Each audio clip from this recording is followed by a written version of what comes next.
Grab a cup of tea or a glass of wine and tune in for Inspired Conversations with publisher Linda Joy. On Tuesdays at 2 p.m. Eastern, Linda creates sacred space for leading female luminaries, empowering authors, heart-centered female entrepreneurs, coaches, and healers. A soulful venue where guests openly share the fears and obstacles they've overcome, wisdom and lessons learned, and the personal journey that led them to the transformational work they do in the world. Inspired Conversations to empower you on your path to authentic, soulful living. Welcome to Inspired Conversations. I'm your host, Linda Joy, and I am so excited to have Danielle Dulsky here with me. Danielle is the author of Woman Most Wild, an artist, yoga teacher, energy worker, and founder of Living Mandala Yoga, teacher training programs. She leads women's circles, witchcraft workshops, and energy healing trainings, and lives right here on the East Coast. I'm in Massachusetts. She is in Phoenixville, Pennsylvania. And you can find out more about her at DanielleDulsky.com. Welcome, Danielle. Thank you, Linda. Very happy to be here. Well, I wanted to chat about you. I saw you on Shan's recent Goddess Talk sessions. I received a copy of your book and really wanted to just dive into the conversation because we hear so much. I see it so much in my community about witch and wild woman spirituality and what it means. But I think a lot of people are left with questions and quite honestly, maybe some judgments. Right? Yeah, and sure. I want to talk about it, right? And that's what I love about this show is having conversations that awaken women to the truth of who they are. And I believe there are all paths to our truth, right? And that's why I wanted to have this conversation. So why don't we dive in with how you define the word witch? Right. So a witch really is anyone, so, regardless of gender, anybody who meets both of two conditions. And those are that they, first of all, practice witchcraft. So, and that means different things to different people, but that whoever is calling themselves a witch actually practices witchcraft. So you can practice witchcraft without being a witch. I have very dear friends that will probably never call themselves witches that practice witchcraft more often than I do. So practicing witchcraft does not in itself make you a witch. The other condition is that you have claimed the name witch for yourself. So rather than having somebody give it to you from some kind of an external authority figure, that you really have claimed that name for yourself, whether or not you're telling other people, that doesn't matter, but that you really identify with the word witch for yourself and that you practice witchcraft. How did you, tell us about your path and how you were led? Did you know at a young age? Were you drawn? What was your unfolding like? Yeah, so I was raised pretty evangelical Christian, and so I certainly didn't identify as a witch when I was younger because witches were something that were evil. But when you say drawn to it, I absolutely was drawn to it when I was younger, and a lot of that was because I was being told it was something that was of the devil. So not just witchcraft, but also yoga, which is another thing that I've been practicing from a very young age. So these practices that I was told, were going to send me straight to hell, I was very much drawn to and certainly intrigued by. I went to a born-again Christian school, so, every day, and then church twice a week. So I was being told that divinity was not only external, but also male. And so anything that was telling me the opposite of that, I found very interesting. And so when I took my first yoga class and they said the divine in me honors the divine in you, I thought, oh, well, that's something that's different. I haven't heard that before. And then, witchcraft, that was kind of a very slow evolution. And I think that my path is kind of a common one, where you start with like the safe practices, the practices like angel oracle cards or something, or crystals, the things that seem like just a little bit softer. And you just kind of start pushing your edge and finding mentors, some of which are very positive influences and others are not, and more like spiritual predators.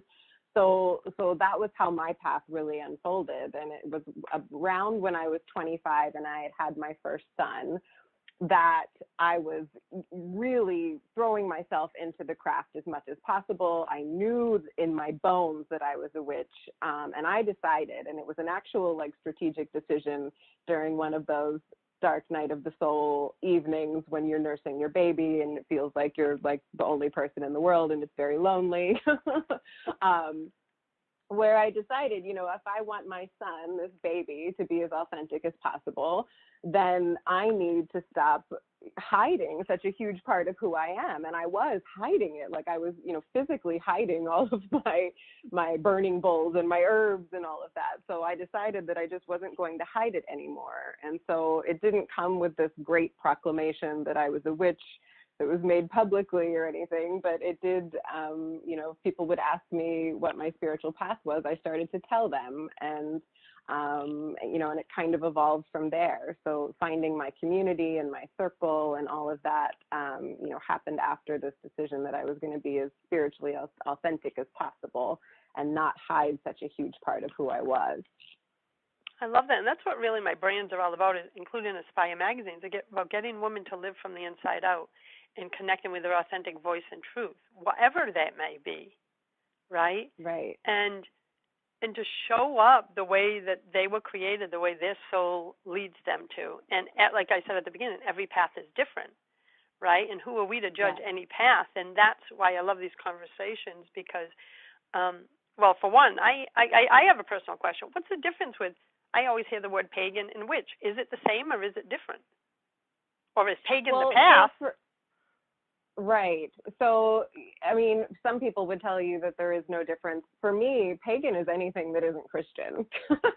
So pagan is a really, really broad umbrella for me. But witchcraft, it's kind of the great question, like, and it's highly debated in the pagan community. Is witchcraft like a leftover from pre-Christian Europe, or is it something that was really completely reinvented in the 20th century?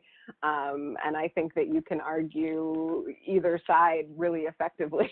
I've heard it argued very effectively. And for me, the history of it doesn't matter so much. Because it's such an individualized practice. It's so much about how you uniquely express your core values in your magic and your spiritual path. And my core values don't match anybody else's. So, every time you cast a spell, every time you conduct some kind of a ritual, whether it's just for yourself as a solitary practitioner or with another circle, are your values infused in that? Are you saying this is the world I want the children of the future to live in? So my, decision to kind of come out as a witch, that was what it was born from was, I want my child to live in a world where he can be as authentic as possible. Not that he's going to be a witch probably, and that's becoming more and more apparent as he gets older, but that I want him to be able to, express who he is in whatever way, he feels called to. So I think that, that's the hallmark of witchcraft is just deep, like soul-born authenticity and knowing that it doesn't have to match anybody else's witchcraft. So, witches don't necessarily have to like mirror each other. And I think that, finding your own community, your own wild circle where you can talk with each other about, the different practices and the different spells that you cast and the different rituals that you're drawn to is so, so important, because then it starts to kind of dismantle this illusion that even within witchcraft, everything has to be kind of universal. I love that. And, I have one thing in 11 years of publishing Aspire, I have a wide audience. So I have a community that would identify with witch, pagan, goddess, Christian, I have them all. And that's what I love, right? I love seeing them own their truth. So what is the difference with goddess, people that follow the goddess path? Because I even get confused on that sometimes, is because they do rituals, right? They follow. What would you say the difference is between the goddess path and those who say, talk the goddess language, live the goddess message? What's the difference there? Yeah, so, I mean, some people might argue with me on this, but to me, witchcraft is a goddess path. I think that you can walk the goddess path without identifying as a witch, certainly, but witchcraft is a feminist spiritual system. So witchcraft is, of the earth. We work with the elements. We work with the cycles and the seasons. We honor the body as holy, right? And so all of that is very much feminist, so against oppression spirituality. And that's one of the reasons why I think that, this spiritually predatory behavior within the witchcraft community or the pagan community is so damaging, because the very roots of witchcraft are anti-oppression. So, when we're, saying that it has to be all one way, or we're trying to structure maybe covens very hierarchically, and so there's this kind of disempowering vibe to particularly newer, younger members, that's really, really so damaging, because it has to be feminist. It has to be against oppression. And so, not having anything to do with gender, but having having everything to do with, honoring the body as holy, the emotions as holy. If you don't resonate with the maiden, mother, crone terminology, which is very in there in terms of the goddess path, right? But in witchcraft, not everybody resonates with that maiden, mother, crone archetype, which is fine, because I think that, if you look at these aspects of the feminine that we're trying to harvest and empower right now, and, especially right now, with the political climate being the way it is, then it doesn't really matter what you call them, because it's all about, environmental consciousness and sensuality and emotional integrity and authentic voice. And so it doesn't matter if you call them maiden, mother, crone, or hunter, father, sage. It's just, what are those traits that we're trying to harvest and honor within the global community, and how can we kind of infuse them into our magic? I love this. I love how you're breaking down and helping us understand on a deeper level how this all fits, because there could be so many of my listeners who want to ask these questions, just didn't have anyone to turn to. So thank you. And when we come back from a break, I want to talk more about a phrase I hear you use that I just love: wild woman spirituality. And we'll be back in a moment. This is Linda Joy, and you're listening to Inspired Conversations. A conscious lifestyle for a mindful life. OMTimes Radio. IOM FM. Inspiration for a woman's soul. Aspire Magazine, inspiring and supporting women on the path of self-discovery. Claim your free digital subscription today, which includes access to thousands of dollars of personal development bonus gifts from Team Inspiration partners. Claim your Aspire Magazine subscription today at subscribetoaspire.com. Are you trying to get from point A to point B and need a little advice? Connect with the counselors at OMTimes Advisors. Whether you're looking for a life coach or a spiritual intuitive, the advisors participating at advisors.omtimes.com were carefully chosen based on their gifts, skills, and professionalism. OMTimes Advisors, connecting you with the best advisors in the business. Do you have time to read that inspiring book or that blog post you've been meaning to get to? In your busy world, how do you improve yourself and keep your life going? I'm Lisa Kay, and my Between Heaven and Earth radio show can transform your life just by listening. Be uplifted with inspiring topics, positive stories, and ideas that really work. Between Heaven and Earth Radio is conscious living for your soul, every Wednesday at 4 p.m. Eastern Time. we need to have a little talk. We've got more food than we know what to do with in this country, yet 17 million kids in America are struggling with hunger. Makes no sense. Luckily, the Feeding America nationwide network of food banks has volunteers gathering excess food and getting it to hungry kids. They're kind of like food angels. Hey, become a food angel yourself by supporting Feeding America in your local food bank at feedingamerica.org. We can't do it without your help. Brought to you by Feeding America and the Ad Council. This is OTR-FM, part of the IOM Radio Network. Welcome back. You're listening to Inspired Conversations. I'm your host, Linda Joy, and with me today is Danielle Dulsky, author of Woman Most Wild. You can learn more at danielledulsky.com. So I'm really enjoying this conversation, Danielle, and one of the phrases I've seen and heard you use is wild woman spirituality. Explain it and then share how it relates to being a witch. Mm-hmm. So wild woman spirituality is this idea that we all have an inherent wildness, right? So we all have these parts of our psyche that we very much strategically suppress during childhood because they aren't particularly socially acceptable. And so it's going against the idea, like you were talking about the judgment that comes with this idea of the wild woman. A lot of that judgment is born from our indoctrination as far as what wild means. And so we think of wild as being out of control. We think of wild as being unpredictable. We think of wild as being immature or selfish, right? And so but the wild woman isn't any of those things. And so a lot of the articles that I've seen, that are kind of trying to dismantle wild woman spirituality, they're coming at it from a perspective that the wild woman is kind of selfish and like a wanderer, and she'll like go off and leave her families and hurt people and be kind of careless with her relationships. And I think that anyone that identifies as a wild woman knows that that's not true, that we are very much compassionate and capable of maintaining all kinds of familial relationships. But it's honoring the parts of yourself that cycle very naturally.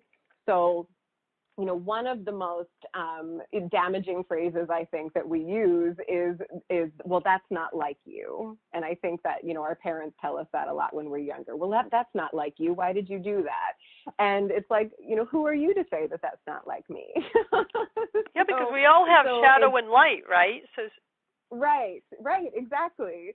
So, to be wild is to know that we cycle all the time, that I'm not going to go to bed tonight the same woman that I woke up as this morning, that we're constantly changing, and that the natural cycles, the seasons, and also the moon, they have everything to do with that. And so wild woman spirituality isn't about learning these kind of norms, like you always feel empowered at the full moon or whatever those kind of norms are presented as. Not learning those and kind of adapting to them, but rather learning how those different cycles in nature affect you personally, very much dependent on where you live also. So for instance, for me, the summer for me is kind of a very dark time spiritually, which is not the same for everyone, right? So it's not this high fire time for me. It's this kind of, that's my time to kind of go inward. So versus fall, autumn, right now, I feel incredibly energetic and empowered. And so I really try to schedule, my heavy rituals, but also my work. I know my work's going to be crazy. I try to schedule that in autumn as much as possible because I know I'll have more energy. So the wild woman basically is just very much in tune with her cycles. And then she's also very much an activist, right? So this is something that is kind of a newer, so from the, mid 70s or so, incarnation of witchcraft, which is the witch as activist, the wild woman as activist. So she is casting her spells in order to birth the world that she hopes will come into being one day.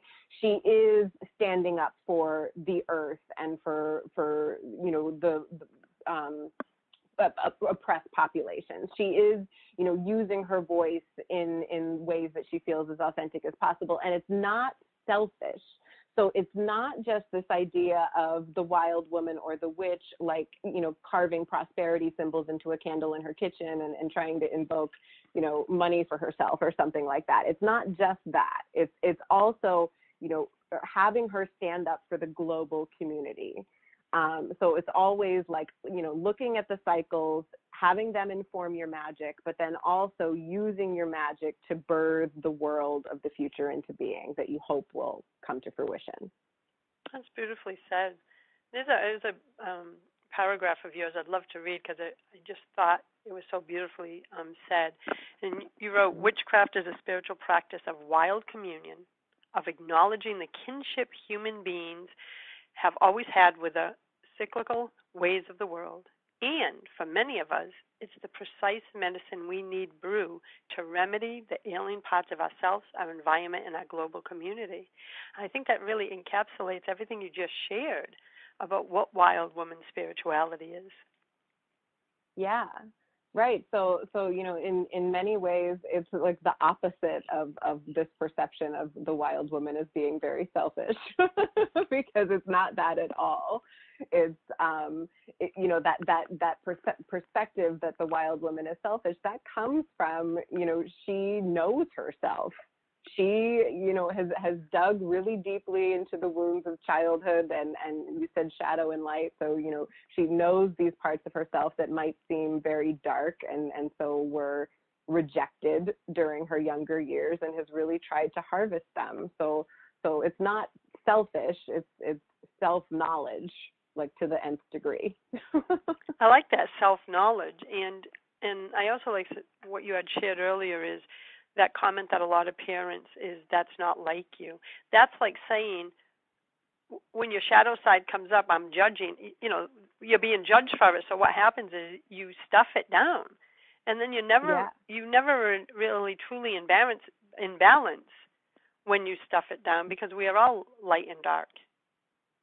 Right. Yeah, absolutely. And, shadow work is some of the hardest work I think that we can do psychologically. And yeah, it kind of makes you rethink who you are when you start doing it. And so it's very difficult. But, when you think of shadow and light as just like the ultimate selfhood, it should be empowering. It should make you feel more free. So, in terms of yoga, like seeking out obstacles to freedom and removing them, that's shadow work. Like, shadow, the suppression of the dark and the shadow is such a huge obstacle to freedom. And it's one that's, often completely ignored in the New Age community, unfortunately. Because it's more about the light, you're saying, and not looking at the dark. Yes, the ascent of the ego versus the descent into the lower chakras. Now, how did the yoga become? Was you drawn to yoga first and then this path, or was it just both integrally connected? Yeah, so definitely yoga first. Witchcraft was still something that was very scary. I guess I did have my first tarot cards and was hiding them under my bed before I took my first yoga class. But I was very young when I took my first yoga class, and my mom was telling me that it was evil. So I really wanted to do it. And so I had my dad, who didn't share my mother's religion. So my dad signed the liability release for me because I was so young I couldn't take a class on my own. And the class itself, I don't remember that much, other than I know the teacher was amazing and she was using words that I didn't understand and all of that. But I remember the end of the class when everybody's kind of getting up to leave. The teacher, Kiran Mishra, who is actually a really famous yoga teacher here on the East Coast. So it's weird that I was able to take my first class with her at 12 or 13 years old in kind of this backwoods yoga studio in Pennsylvania. So it was definitely, divine destiny somehow. But she was telling this story just about, driving home and seeing this deer cross the road. And she was talking about it like it was the most mystical experience she'd ever had. And so she's telling this story, and I just remember thinking, I want to look at the world the way this woman looks at the world. Like, I want to be this woman, right? So, we talk about the shadow, but we have golden shadows too, right? Like those people that we meet where we're like, oh my God, they're the most amazing person in the world. So that was who she was for me, just in those, few minutes when she's telling this story. So yoga, and then, saying namaste and talking about the divinity of the body, and versus my religion was very much, suppress the instincts of the body and the needs of the body. So, all of this was very new. It felt a little bit scary because it was everything that I was being told was wrong. But yes, yoga was very much kind of my bridge between, the Christianity of my childhood, the born again fundamental Christianity, and witchcraft, which came during my late teenage years. So, a lot of like this kind of, and she was a tantric yoga teacher too. So a lot of, the body and the food and these kind of mundane, these things that we think of as mundane, which are really just like the inherent feminine, talking about them as if they were holy and sacred. And I just thought, like, that's everything. Like, that is what I've been looking for. Yeah, it was like it instantly connected with your truth. And that's right, what I'm hearing. Absolutely. And when we come back, I want to talk about the 3 keys to liberating the witch within and why you believe they're important. And we'll be back in a moment with Danielle Dulsky, author of Woman Most Wild. You can learn more at danielledulsky.com. Free your mind. Expand your soul. OMTimes Radio. IOM FM. Are you being called to step into your truth and embrace your divinity? Are you ready to align your heart and soul, live an authentic life, and become a divine magnet for love and abundance? It's time to listen to your inner wisdom and clear the blocks holding you back from your best life. Leading intuitive prosperity coach, Akashic Records practitioner, and evidential medium Jamie Hearn of liveyourdivinity.com empowers and supports spiritual women like you to align your inner and outer worlds, embrace your soul's truth, and live your divinity. Through her intuitive gifts, grounded wisdom, and empowered coaching, Jamie guides women back into sacred alignment with their truth. Visit liveyourdivinity.com to learn more about Jamie's empowering programs and to schedule an Akashic record reading. OMTimes Magazine is one of the leading online content providers of positivity, wellness, and personal empowerment. A philanthropic organization, their net proceeds are funneled to support worldwide charity initiatives via Humanity Healing International. Through their commitment to creating community and providing conscious content, they aspire to uplift humanity on a global scale. OMTimes, co-creating a more conscious lifestyle. Hi everyone, this is Shay Parker, the host of Best of the Best, which airs live right here on IOM Radio every Tuesday night at 8 p.m. Eastern and 5 p.m. Pacific. I'm super excited to bring you expert guest hosts, spiritual discussions, free psychic readings, and so much more.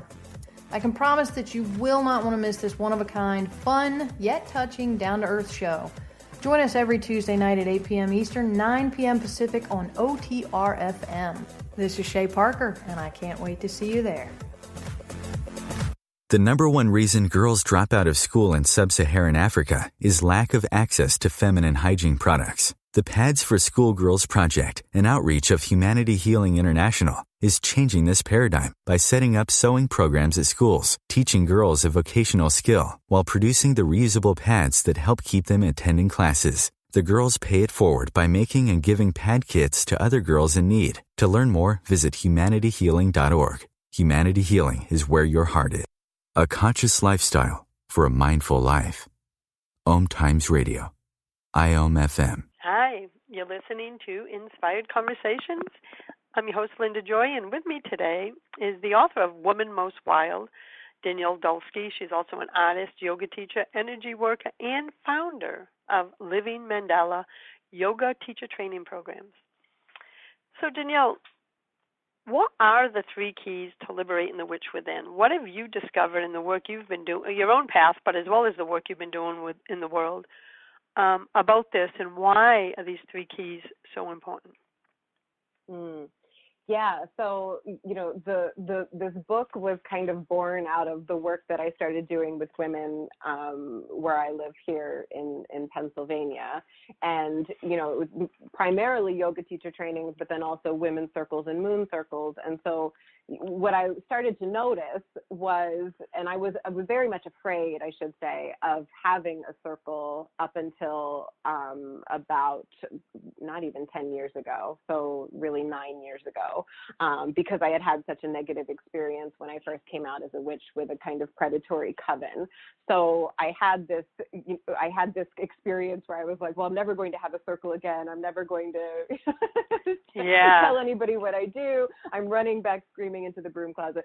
So I did have this kind of, wounding of community pretty soon after my coming out as a witch. But those kind of resolutions where I was never going to have a circle again, they lasted about 5 minutes, because as soon as I started working with women after I moved back to Pennsylvania, so I had lived in Florida for a while, and that was where the wounding had occurred. But when I moved back to Pennsylvania and I was working with these women, not in any way that I would call witchcraft, but when they would do things like talk about the moon or clear a space or hold a wand, something like that, there would always be this sense of coming home. There was, time and time again, women that had never talked about the essence of the directions before or casted a spell before, they would have this sense of like, I know how to do this already. And then that was interesting to me, because that was really like, oh, it's not just me that has this really kind of visceral, in the blood kinship with these things. It is really a kind of common experience among women. And then there would come this question of like, well, so now that I'm drawn to this, what do I do with it? And so it was women really looking for this practical solution or practical step-by-step plan to how to embrace their inner witch. And so the book and that idea of the 3 keys, that really was my answer to that. Like, how do I kind of come up with a practical step-by-step plan to embrace your inner witch, which is a path that kind of defies all practicality. So the first key, wild rhythm, is one of the most important pieces. So wild rhythm is what I was talking about before. So looking at the way nature cycles, solar and lunar, really affect you personally. And it's kind of like inventory taking. Like, you really do go back into your life experience and look at, how do you usually feel during autumn? What are some common patterns? Do you always move house during autumn? Like, things like that. And looking at, the way your maiden mother crone traits or your feminine traits kind of cycle within you at different times of the month, but then also the year, and then using those to inform not only your magic, but also your sacred work. So meaning, whatever you believe you're here to do right now. And then the second key is wild ritual. So wild ritual then is your magic and your spellcraft. And so, spellcraft is all about, like I said before, like infusing your values into it, but you also have to really believe that you can do it. So women that come from a kind of spiritually disempowering background like me, that's a huge hump to get over, is you really have to believe that you have the right to affect change in your world.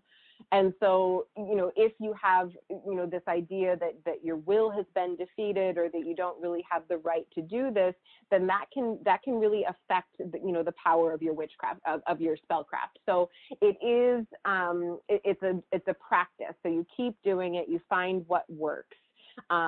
Going back to wild rhythm, if you love to write, then writing should very much be a part of your spellcraft. If you love to paint, then that should be a part of your spellcraft. So it's always trying to make your witchcraft unique to you, particular to your soul's gifts and passions and powers, right? And then the final key is wild circle. And wild circle is probably the most controversial one as far as the witchcraft community goes, because it isn't that I'm saying you are less of a witch if you're a solitary practitioner. It's that if you have a circle, so a circle of, meaning a circle of people, a circle of, I call them like-minded seekers, but a circle of people that you can really come together with. And even if you're not casting spells together, it's a circle of people that you can talk to about your spiritual journey and claim your right to speak and be heard without feeling like you're going to be judged and talked about outside of the circle and all of that. So it's a safe space, a community space where you can really put magic alongside the mundane. So you can talk about these very mystical things like spellcraft, but then also put those alongside things like, having to take your dog to the vet or whatever. So, it's when you do that, it integrates your spirituality into your everyday life rather than just have your witchcraft be kind of like this extra layer that's kind of slathered on top of the rest of your life that never really gets woven together. So those are the three keys: wild rhythm, knowing the way nature cycles affect you; wild ritual, your spellcraft and your ritual; and then finally, wild circle, which is coming together with like-minded seekers and being able to really put your magic alongside these mundane, everyday things. I think it's so beautiful. I could feel the energy, and I love what you said about wild rhythm, tapping into the solar and lunar cycles in a way, and learning how they affect you. Because I have girlfriends, and I do this. I actually launch my projects around the moon cycles, and I am not as educated as a lot of people. It's just my innate knowing. I call up one of my business managers who follows this path, and I go, "What is the moon again?" And then I tap in. But I notice how I feel. Like right now, our conversation, it's full harvest moon today at the time of this taping. Mm-hmm. And I'm like on fire, right? With creativity. Had my quarterly planning session yesterday. And I look forward to it now because like you said about you not liking summer, I'm the opposite of you, right? I live for summer. And I pout in the wintertime. But you've learned what your cycles are, and I've learned what mine are.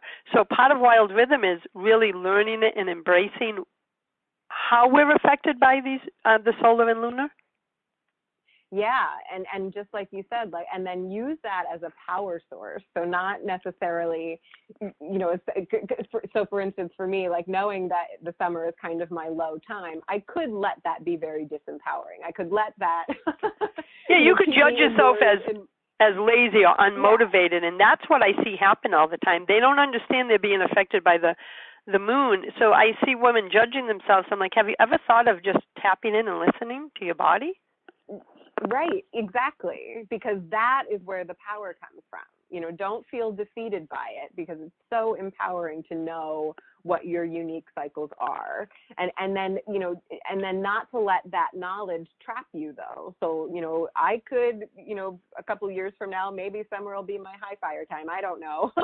It's never been that way before, but I'm open to change. So, it's not letting it feel like it's caging you either, that knowledge. It's using it as a real power source, but then letting it be kind of flexible. So continual examination instead of just like one quick inventory and then, not revisiting.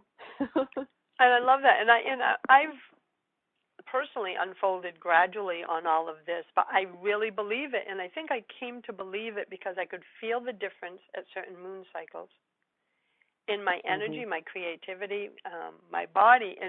And then when I compare 20 years ago, before I had that knowledge, I can see at those times in the cycle, I would judge myself as being lazy or unmotivated. Why can't you get this done? And it was just because I was lacking all the information to know how I'm wired. Right. How I'm wired, I should absolutely. say, in relation to the solar and lunar, right? And in the whole combination, it doesn't mean we're all meant to be the same and going to be affected the same way as you and I just shared. But I'll tell you, it gave me such a deeper understanding of how to use the energies to create the life that I want to create. And to be able to show up fully and authentically and in my power without those disempowering thoughts of judging myself. Right. Exactly. I think, and the beauty of having like just, you saying that you're the opposite of me, like that's so important, because when you read an article or you see, someone that seems like they know what they're talking about, and they say that, they feel one way, it can make you feel like, well, why don't I feel that way? And that's not really, that doesn't serve you at all. Like to know how somebody else's cycles are different from yours, and then look at, both ways as valid. That's everything. But I think that, there's a lot of language in every community, every spiritual community. I think there's a lot of language where it's like, you should be this way. So, for women, sometimes it's like you should ovulate at the full moon, you should bleed at the new moon or whatever. But that's so not true for a lot of women. And so it can feel really really disempowering. It can make you feel, a little bit weaker when you don't match what you're perceiving to be the norm as. So in terms of wild woman spirituality, it's like there is no norm. Look at what you do and go from there. Exactly. So thank you for sharing all of that. When we come back for our last segment, I want to talk about if you're open to sharing some advice for people who are really resonating with all this. And I love the term you used, spiritual broom closet, right? If they're still in the broom closet but are really thinking about coming out as a witch, I'd love to hear any advice you have when we come back from our final break. Mm-hmm. And I will be back in a moment with today's guest, Danielle Dulsky of DanielleDulsky.com. A conscious lifestyle for a mindful life. OMTimes Radio. IOM FM. Beautiful one, if you're living your life by default and feeling disempowered, disconnected, and disenchanted, it's time to tap into your goddess power and use that divine energy to create the magical life of your dreams. As part of the Goddess Lifestyle Alchemy program, Creatrix Lisa Marie Rosati guides you through the 12 aspects of your life while tapping into the archetypes, the 4 elements, the divine, and practical magic. By connecting to the divine and working with universal laws, your life suddenly shifts from going through the motions and struggles to seeing divine love and purpose in all aspects of your life. If you're ready to design your magical life, visit Lisa at goddesslifestyleplan.com for an abundance of supportive resources. Are you trying to get from point A to point B and need a little advice? Connect with the counselors at OMTimes Advisors. Whether you're looking for a life coach or a spiritual intuitive, the advisors participating at advisors.omtimes.com were carefully chosen based on their gifts, skills, and professionalism. OMTimes Advisors, connecting you with the best advisors in the business. Me, a cat, moving in with a new human. It took a little getting used to. She has these weird games she likes to play, like this giant feather. She sticks it in my face. I swat it away. She sticks it in my face. I swat it away. It's almost like she thinks I enjoy it. But seeing how much fun she gets out of it, well, I guess it makes it all worth it. Humans. A person is the best thing to happen to a shelter pet. Be that person. Adopt. Brought to you by the Ad Council and the ShelterPetProject.org. A conscious lifestyle for a mindful life. OMTimes Radio. IOM FM. Welcome back. You're listening to Inspired Conversations. I'm your host, Linda Joy, and we're having an amazing conversation today with the author of Woman Most Wild, Danielle Dulsky. So in this last segment, Danielle, is there any advice that you would give for women who are a little bit scared about coming out as a witch? Yes. I think that, and what I usually say is there's always this, when you're starting to come out as a witch, depending on where you are with your craft, but if you're like brand new and you're just starting to kind of play with it a little bit, not to rush too quickly to finding a spiritual mentor.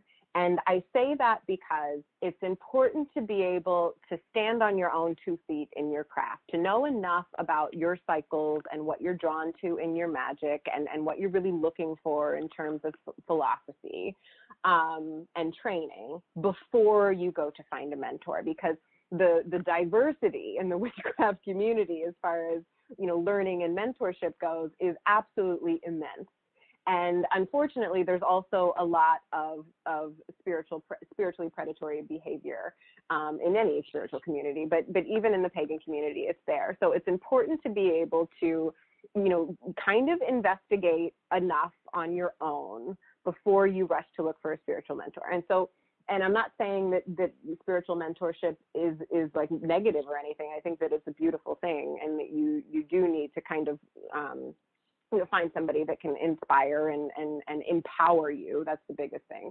But before you do that, to really look back into your life experience. So to look back into particularly those moments from childhood when you really felt like you were the most you could possibly be, right? Those moments when you really felt your body, mind, and spirit were engaged in the same action, when you were really living your truth. And then look for the patterns in those moments. So, the moments from childhood all the way up till now, regardless of how old you are, look for those moments when you really felt like you were the most you, and then look for the patterns in those things. And, is there a lot of creativity in there? And then what kind of creativity? Are you always or are you sometimes writing? Are you sometimes painting? Are you sometimes singing or dancing? Is there a lot of nature in there? Are you always outside? Are you always near water? Something like that. So look for these very common patterns, because they are different for everyone, and those moments are very much huge keys and clues to soul's purpose. And all of those things will then make your magic and your spellcraft that much more authentic, right? So that if you love, writing and dancing, for instance, then your spell work could use dancing for energy raising and writing for the chanting or something like that. So look for those moments when you really felt authentically you, and then those will inform your craft. And then that will keep you from falling into one of these kind of common pitfalls for newer witches, which is, that one day that you wake up and you're like, I don't want to do anything. I know it's the full moon, but I'm not casting any spells today, so clearly this is not for me. And then they never do it again because they feel like, it wasn't for them because there was that one day where they didn't feel like doing it. And our spirituality cycles, just like the rest of us does. So just like our health cycles and everything else cycles, our spirituality cycles. So there will be days when you're really, really into it. There'll be whole months or years maybe when you're really, really into it.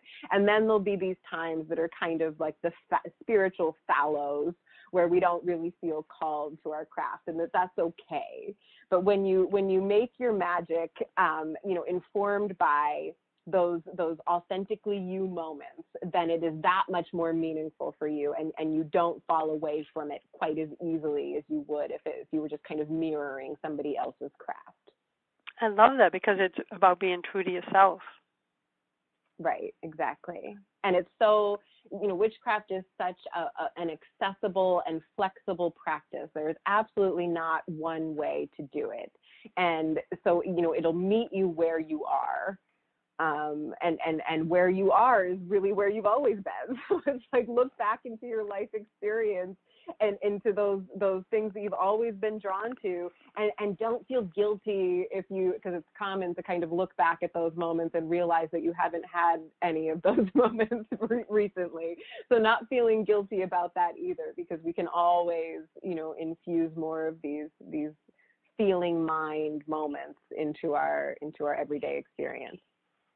I love your guidance, because sometimes when we're curious about something, we allow our fears to hold us back, right? And you just gave them, our listeners who may be interested, permission to just take the first step, not to judge it, just to take the first step. Don't compare that first step with anyone else's first step. Right. Exactly. And don't look for, this is exactly what I did. And it's a lot of what a lot of newer witches do is, we still look for somebody to tell us we're being a good girl and that we're doing it right. And, don't look for that right away. You don't need any external validation. It's just all about how you feel. I love it. It's like tapping in and going within and listening to your truth and not needing that outside validation. Not needing the outside validation to step onto the path. Right, exactly. And I think whatever path it is, I think a lot of us are guilty of that, right? We're like, oh my God, this is what she did, and if I don't do it that way, but then it doesn't feel aligned with us, and as you said, then we don't do it. Right, exactly. And by honoring yourself and trusting that every step you take, you're going to learn something, and you can always back up and take another path, if you feel like you're doing something that doesn't feel authentic to you, but at least you're taking the first steps. Right. Yes, absolutely. We just have another, a little less than 2 minutes, Danielle, but if you could name a single message that your book, Woman Most Wild, is offering, what would it be? Single message. So I think that, the biggest thing, the most important thing as far as being a witch goes, is feeling a real kinship with nature, right? So if you go back into those moments when you really felt like you were the most you, right? If you go back and you really have nature as a common theme, and it doesn't have to be this, it doesn't have to be these kind of mystical moments watching the sunrise or or anything like that. It doesn't have to be these kind of like good story moments. But if you have a lot of nature in there, a lot of elements in there, a lot of water, fire, earth, air, ether, a lot of those moments in there, then maybe you really are being drawn towards the path of the witch. And so it is something that's worth exploring. And if you have that kind of in the gut, visceral, negative reaction to the word witch, then don't use that word, right? Because, that visceral reaction comes from our indoctrination, which is very hard to unwind and let go of. So not letting that visceral reaction necessarily be an obstacle to your exploration of the craft. I love that, because then we're allowing the old stories to set our path and the old bull crap, basically. Right. So thank you for clarifying that. And thank you for joining me today and opening my eyes as well as my audience's eyes to this whole magical path. It's funny because I sign a lot of my stuff, and I've just been doing this for 6 months. Have a magical day, create a magical day. I just believe that we all have that gift to be able to bring magic into our life in a way that aligns with who we are, right? So thank you for, really clearly defining the path of the witch so that we can understand it on a deeper level. Yes, thank you, Linda. No, you're welcome. So I want you to invite, be sure to swing by Danielle's website at DanielleDulsky.com and learn more about the sacred offerings she's sharing with the world. And I hope to have you here every Tuesday at 2 p.m. Eastern Time for more inspired conversations. For even more inspiration, be sure you grab your free subscription to Aspire magazine. It includes over 40 transformational gifts. You can do that at subscribe-to-aspire.com. Until next time, choose love, choose joy, and choose happiness, my friends. Blessings. Thanks for listening to Inspired Conversations with publisher Linda Joy. Join our sacred space every Tuesday at 2 p.m. Eastern and meet leading female visionaries, empowering authors, heart-centered female entrepreneurs, coaches, and healers. Inspired Conversations with Linda Joy is a soulful venue where guests share the obstacles they've overcome, along with wisdom and lessons learned on their personal journey that led them to the transformational work they do in the world.